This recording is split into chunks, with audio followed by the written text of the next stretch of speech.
Hello, I'm Brett Williams. I'm your host for Patterning Psych, or Patterning Psychology, a new form of positive psychology. Today I wanted you to think about a concept that may be kind of foreign or maybe kind of almost bizarre. What if there was no such thing as happiness? Now I know that's a strange question, a strange thought to get your head around, especially considering this is a website that teaches you the recipe for happiness. But I believe if we're going to start this journey, if we're going to learn about what happiness is, then we really need to understand what happiness is. And I want to suggest to you that happiness is not a feeling. In fact, happiness is not a thing at all. What I want to suggest is that happiness is a state. What we need to understand is how that state is created so you can create it in your own life. Here's my kind of metaphor for you to think about. What if I said to you that there is no such thing as water? We can see it, we can drink it, and I could even pour it on my head right now. But what if I said that there's no such thing as water? Because water isn't a thing. Because if water was a thing, then ice would be something different? No, ice is exactly the same thing as water. And what about steam? Would steam be something different as well? No. All these three things are the same. Steam, ice, and water. But what they are states. They're names for different states. Liquid, solid, and gas.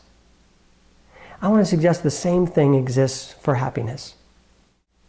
Last time we learned about the ingredients that will take us into our recipe for happiness. And the ingredients were 4 parts of who we were. We talked about we are a mind, we are a body, we are our emotions, and we are consciousness. Those 4 elements are going to be the 4 key ingredients for happiness.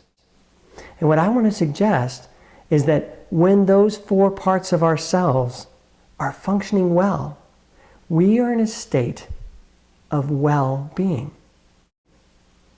And when we're in a state of well-being, that's what we associate, that's what we feel as happiness. And so sometimes my energy could be up and I'm happy and I'm excited and I'm super jazzed. And sometimes I'm happy just to sit and watch the sunset, calm and quiet and feeling comfortable. Because all the parts of me are feeling good. They're flowing, they're working well together. And that, I want to suggest to you, is the state of happiness. The opposite is also true, that there is no such thing as unhappiness, but it's really a state.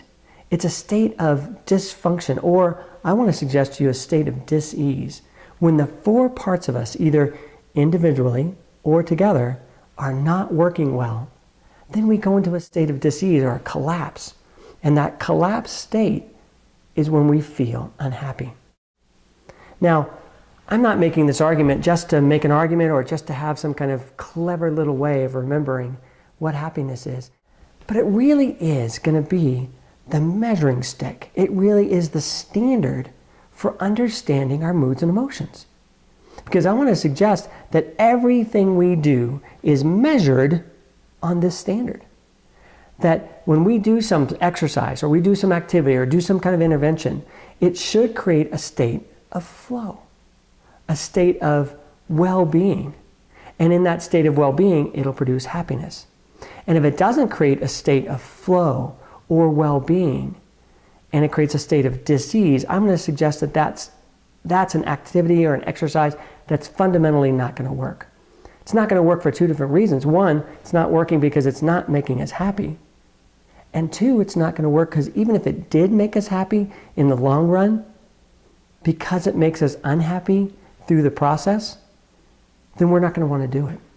Now, your homework assignment this week, again, this is more of an insight piece for you, more of a piece for you to think about and ponder, but I want you to watch. I want you to be aware. I don't want you to take anything I'm saying as truth. I want you to notice it in yourself. When you feel happy, notice all the parts of you. Notice if there's a feeling of ease or flow.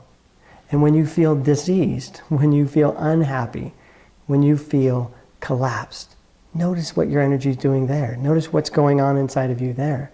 Because my guess will be that you'll feel this knot. You'll feel this restriction.